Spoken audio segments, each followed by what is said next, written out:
So over here you can see that I have an image right here, and now let's see how we can reduce out the shake that you can see right here.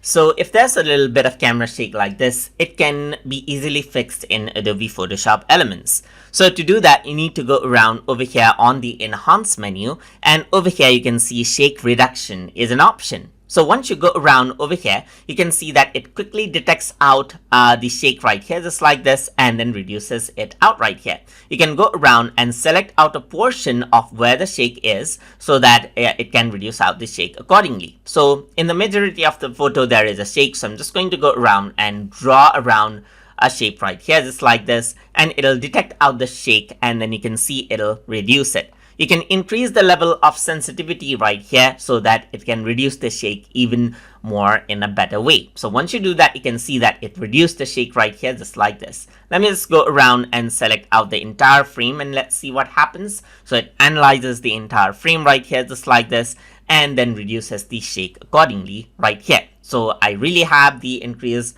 level of sensitivity right here. So if I were to see the before, you can see that shakiness is there, but after you can see that clarity is added in. It's not perfect, but it is better than having a shaky image right here. So you can see that you get the sharpness back onto the pixels right here, just like this. And that is how you can go around and use the shake reduction option inside of Adobe Photoshop Elements. So I hope you guys learned something as always. And as always, please like, comment, share, and subscribe.